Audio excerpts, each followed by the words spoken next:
and parents of campers, we just want to take a minute to send you some extra info about camp. We tried to touch base with as many of you as we could this morning, but we didn't get everybody, so we just thought we'd put it all here. It's unrehearsed, unscripted, and so just bear with us. Actually, it is scripted. Well, it's not scripted, it's just notes. Okay. We're going to meet here on Wednesday at 12:30.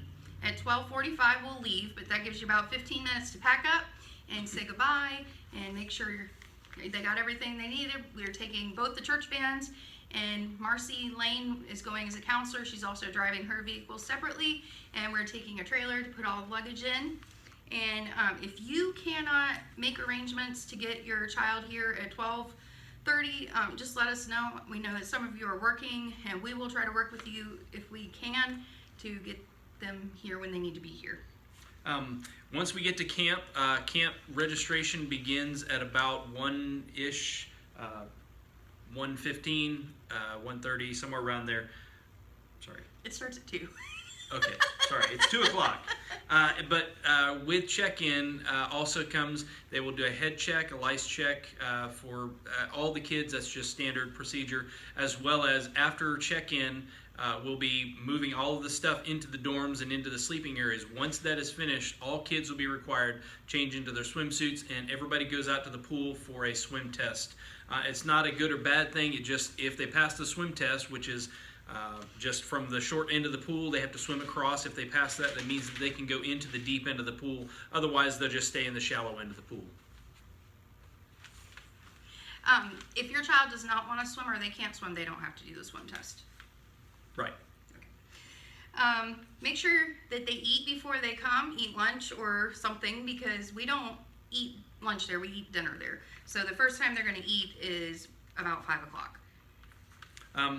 We are on the yellow team. In case you haven't heard, we've been posting a few updates on Facebook, but if they did not hear, they're not required to have yellow. We will be providing a shirt for the kids to come. We have several yellow shirts, but if they have anything yellow, that by no means, please don't go out and buy anything. We don't want to require anybody to buy anything. But if you have anything yellow, that is our team color, and they can show team spirit by wearing those colors.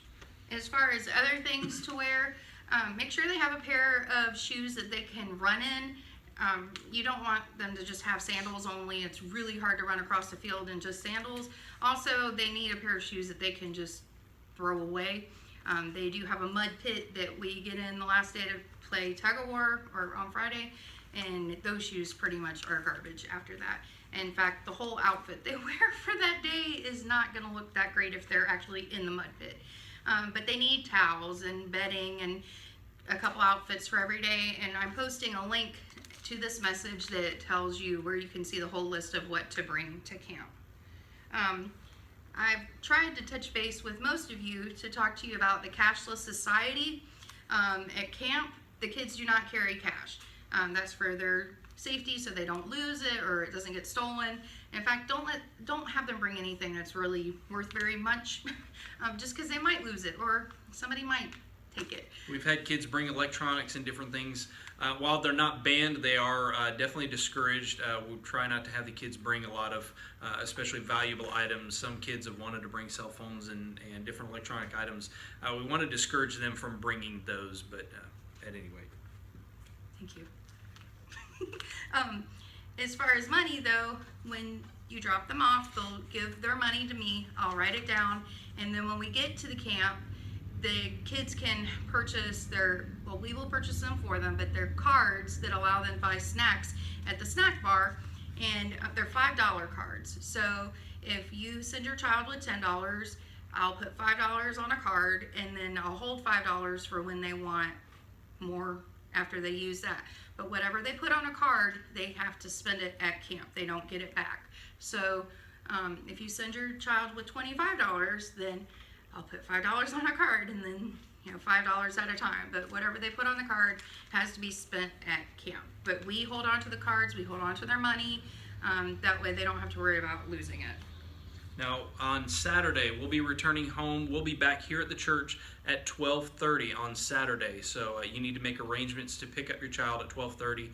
If there are any delays, such as traffic or anything like that, we'll try and let people know. But plan to be here at 12:30 on Saturday to pick your child up. In fact, we last year we sent several pictures, videos to the parents during the week, because they do discourage kids from calling home or having cell phones on them during the games. They're gonna get messed up if they're carrying phones on them.